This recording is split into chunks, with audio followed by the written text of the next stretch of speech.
If it's a day called today, we're talking guitars and life. Hey guys, have I got a story for you? Pull up a chair. Hey guys, welcome back to the channel. Man, oh man. This is not your usual fare at Ted Talks Guitars and Life. This, my friend, is a Mitchell guitar. It is a M0100S/VS. Our number starts with an 11. Maybe this is a 2011 Mitchell Acoustic Guitar. Not quite sure. But here's what happened, man. Many of you know, if you hang on the channel, by the way, if it's your first time, welcome, Jack. Come back anytime and hang out with us at Ted Talks Guitars and Life.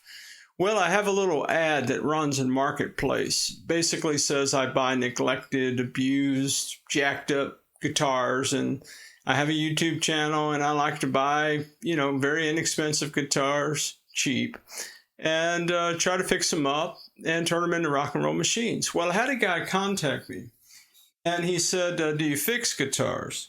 And I said, well, not professionally. Guys, 3 things are true today and every day. Number 1, I'm not a luthier. Number 2, I'm not a professional. And number 3, this is just one man's journey with all things guitars and life. Just know that going in and you'll be all right. So he said, yeah, man, I've got a guitar that has a part missing. I want to know if you can fix it. And I said, well, man, what? Yeah, show me what you got, and, we can at least talk about it, depending on where you're located.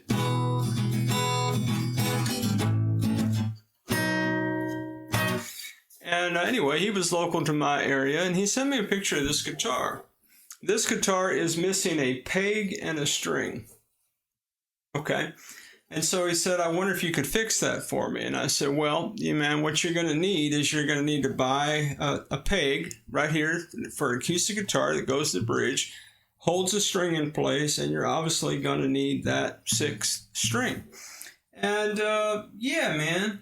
So he started talking to me about it, and he said, well, what do I buy, and, all that. And so I sent him, what the kind of strings I would buy. I sent him Ernie Ball, Earthwood acoustic guitar strings, extra soft, because he did tell me that this guitar would be for his 14-year-old son who's learning how to play guitar. And I'm thinking, man, if I'm 14, hey, look, guys, do you remember being 14? Do you remember the guitars we learned how to play on? Do you remember how thick those acoustic strings were and how high off the fingerboard they were, Jack? Yeah, man, me too. So I'm hoping to do the kid a solid, man. And I also said you're going to need some acoustic pegs for your bridge. So he said, well, man, what if I got the strings and what if I got the parts? I said, okay, man, here's the deal. If you bring me the guitar, you bring me the strings, you bring me the pegs, I sent him the links to the Zon for everything. I said, look, man, you can go to your, box store, wherever you want to buy this stuff, but this is what I would buy. This is what I would do. Particularly for a 14-year-old, I'd get really soft acoustic guitar strings. I'd get some acoustic pegs, and I'd throw them on there. He said, okay, man, that sounds great. He said, okay, I ordered everything. Well, I was out of town, and I said, well, man, I'll be back in town in a couple days. I tell you what, why don't we meet up when I get back in town? And if you want to bring me the guitar, bring me the strings, bring me the pegs, man, I'll throw it on there for you and do what I can, man. And he said, okay, so we set a time to meet and all that. And then he asked the question that you should ask. How much are you going to charge me? And I said, bro, for a 14-year-old boy that wants to learn how to play guitar, I ain't charging you jack. I said, you just come meet me, drop that stuff off, give me a few days, and I'll see what I can do. Guys, I didn't even tell you the best part of the story, man. Check this out. So when I sell guitars, I usually go up to a gas station pretty close to the house here, and I meet people there because, why have strangers come to your place, right? And so I told the guy, man, I can meet you over at such and such place at such and such time. He said, yeah, man, sure, I'll be there, you know. And I never know, man, if people tell me they're going to meet me, if they're coming or not. And so, man, I pull in to the gas station, and I see a guy putting gas in his car, and he's looking at me all kind of weird, like, you know, like really checking me out, eyeballing me. I said, man, I don't know what's up with that cat. So I pull over to the side where I would typically park for these kinds of things, you understand. And I sit there a minute and check my rear view, you know, I'm looking for cars and all this. And that same guy, man, comes walking over, and he's holding the guitar in his hands, kind of slinging it, you know. He's got the parts in the other hand. And he comes over to me, man, and he says, man, here's the parts that you told me to get. And he said, my son wants to know, could you tune the guitar for him? I said, God, look, here's what I'm going to do, man.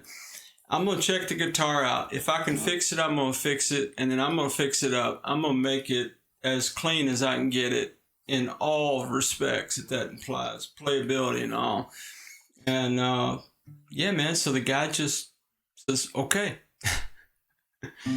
I said, all right. So I shake his hand, man. Nice guy, man. Totally nice guy. And I'm about to get in my car, and he said, hey, man, how much gas you got? I said, what you mean? How much gas you got in your car? I said, I don't know, man. I think I'm good. He said, man, let me fill your gas tank up. I said, bro, you do not have to fill my gas tank up, man. He said, no, man, no, I want to do this for you. Why don't you pull over there to the gas pump where I am? Let me top you off, man. And I said, no, man, I'm really okay. This guy, like, opens my car door, looks at the gas gauge. How much gas you got in there? I can't find it. I said, well, he said, man, you're like almost half a tank. Let me put some gas in your car. I said, finally, I just said, okay, man, look, it's a life principle for me that when people offer things, you know, sometimes, man, saying no is really offensive. And so I just conceded. I said, okay, man. So I pull over to the gas pump. And this brother, well, first I pull in with the opposite side that the gas tank is on. So then I got to drive around and all this stuff and get it in there right, you know. And this guy proceeds to fill my gas tank. And then shakes my hand again and says, well, you know, I got another son. He's like 20-something. He plays guitar. He taught himself. He's really good. He doesn't live at home anymore. You know, he's out wherever, whatever he said. And he said, but yeah, man, my 14-year-old really wants to learn how to play. I said, tell you what, man, I'm going to do what I can to that guitar to make it as cool as I can get it, you know, for what it is and where I am in my skill set. And he said, yeah, man, how long you been doing this? I said, about 1.5 years. I mean, you know, repairing guitars. I've been playing guitar for decades. He said, oh, yeah, man, that's really cool. And I said, well, I'll tell you what I'll do, man. I'll just send you a message on Facebook when I got it ready for you to pick up. He said, yeah, man, that'd be cool. And I got in my car and drove away. Guys, who does that, man? One, you're going to entrust a perfectly good stranger with a guitar. Now, granted, you know, it's a Mitchell Acoustic and all that, but it's not a bad little guitar for a beginner, I don't think at all, man. The neck is okay, man. It's not quite a baseball size neck. You know, I think, man, if I was 14, I'd love to have this. But, man, who's just going to drive up? You're going to hand over this guitar, some parts and some strings, man. What's this, like $20 or something I'm holding in my hand? You're just going to entrust all that to a complete stranger and then drive off, man. It did something to my heart, man. And what's funny, guys, man, this might sound weird, man, but, you know, I'm a spiritual person. We talk about life a little bit on the channel. And I'm a Christian. And truthfully, man, on the way over to the gas station, I was praying, and the fact that I follow Christ is the reason that I didn't charge the brother in the first place, man. I'm just like, oh man, 14-year-old kid, absolutely. I mean, you know, if I didn't follow Jesus, I'd still want to help a young cat learn how to play guitar, wouldn't you? I know you would, man. You hang on to the channel. I know, man. I know some of you guys well enough to know that you hook a brother up.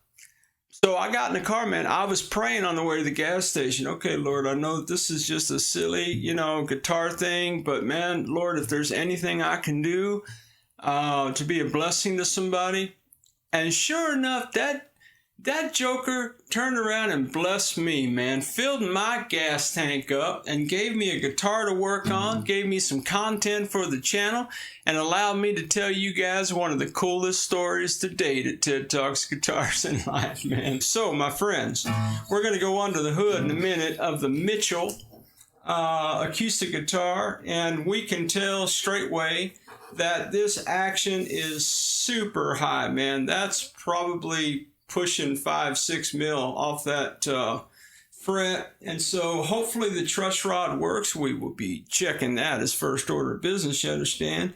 And man, while I've got it, man, it's got your typical sharp fret edges. We're gonna deal with some sharp frets, Jack. Ain't gonna leave my shop cutting no 14-year-old boy's hand while he's trying to learn how to play guitar. And it's got some gunk and some grime and some sticker action on the back here, man. Residue, as it were. And so, guys, I'm going to go under the hood in a minute, and we're going to check out this guitar. We're going to assess everything that could be done to it, and then we're going to assess what we're going to do to it for free. And, man, hopefully we will turn this guitar into a player for my new friend's 14-year-old son.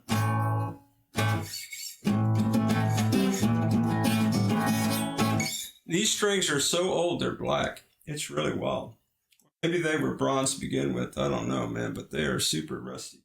So, man, hey, here's an idea, guys. Why don't you run out to the kitchen, man, grab yourself a snack and your favorite beverage. Meet me back at the workbench. Let's get into it. Yeah, baby, we going under the hood.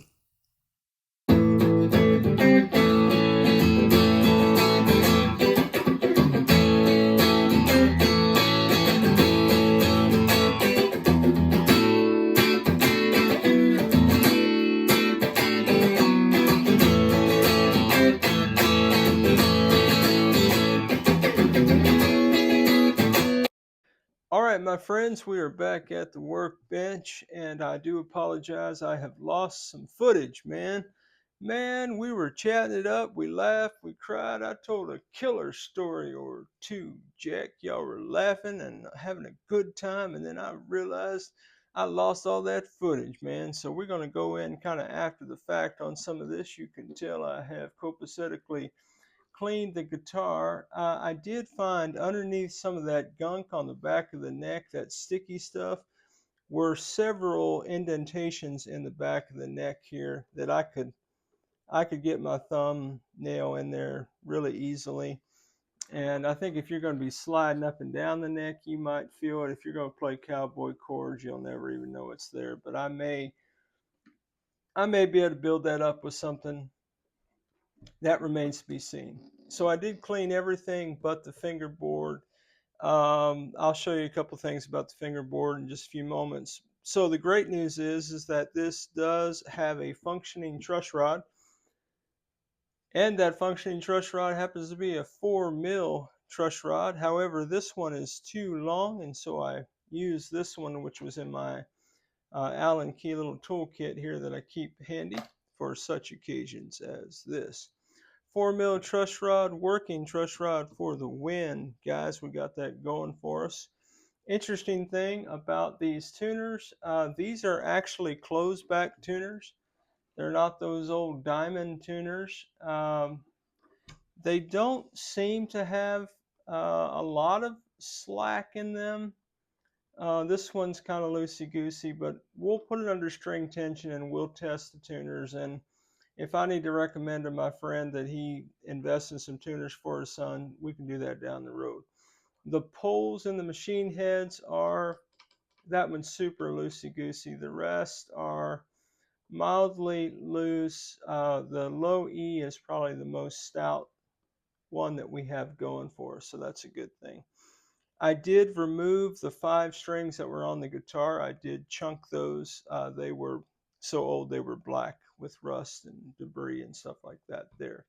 So I took out the 5 black acoustic bridge pegs, he has purchased new pegs, and they are black with white dots, so we will be able to keep those copacetically separated. It did come with your handy tool to get your pegs out of the acoustic bridge, which came in handy, not that I don't have one. I did ascertain that although this is a plastic nut, I am going to be filing that down maybe maybe a mil and a skosh, man, because the strings, even after I set the relief well, the strings were still, action was super high. So I may file that down just a little bit, see if I can get it just a little bit closer to the neck for the young man who will be playing this guitar. So we do have some cosmetic challenges down here. You've got a big kind of gash in the headstock and some other things. Guys, this isn't a refin project. It's not a restoration project. It is a spa treatment. And because it's a spa treatment, we're going to focus on the major things, and we're not going to let the minor things get in our way. And I consider that right there just to be a little bit of what we call character check. I do have something concerning on the body of the guitar, which I will show you in just a few moments. Really, one big one and one minor situation down here. All right, so let me get you in here. Let me show you maybe what is the most gruesome part of this, because I'm going to need to contact my new friend and have a conversation with him about what he wants to do. Now, truthfully, I didn't even notice this until I was cleaning the guitar. So much so, it freaked me out. And so I went back and I watched the initial vid where I was talking about I just picked the guitar up. This is the same day, but much later. And in that video, you can see what I'm going to show you plain as day. I just wasn't looking for this. Okay, guys, this is actually a photograph of the guitar that the gentleman sent me in Messenger. It was actually of the missing peg at the bottom of the guitar, but I was able to kind of zoom in here, and you can see the crack right here. I just didn't see it in the initial pictures.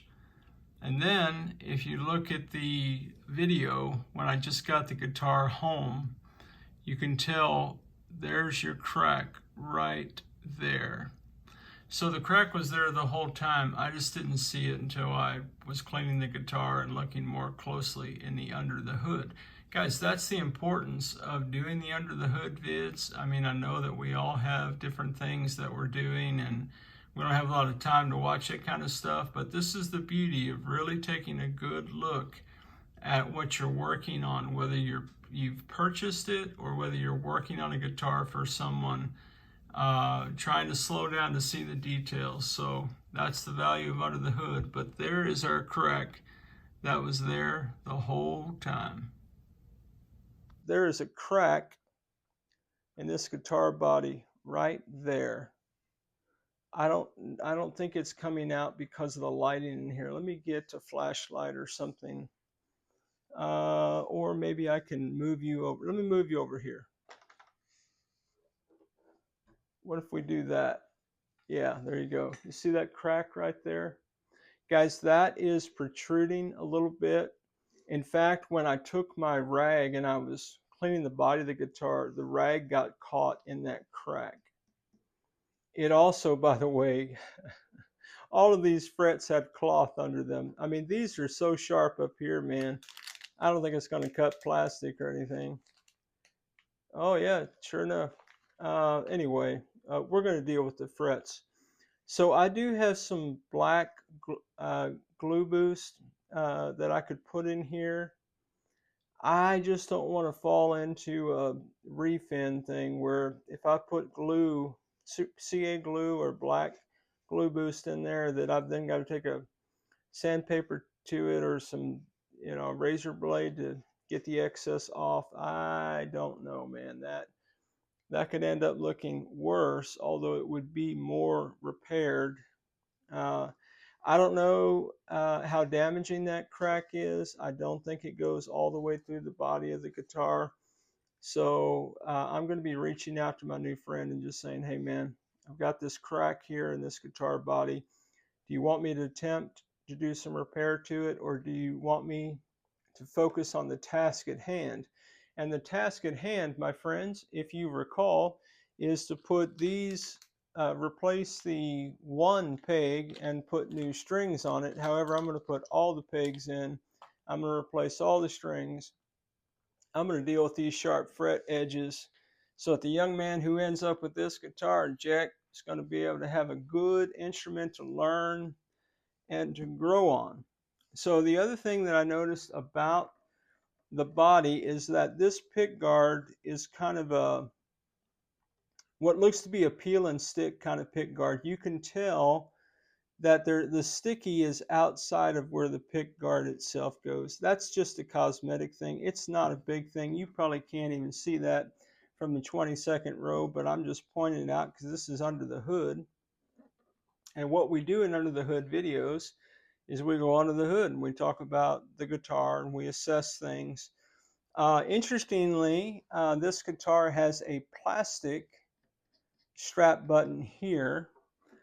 It does not have any kind of strap button here on the heel of the neck. So for this kind of acoustic guitar, your strap would go here.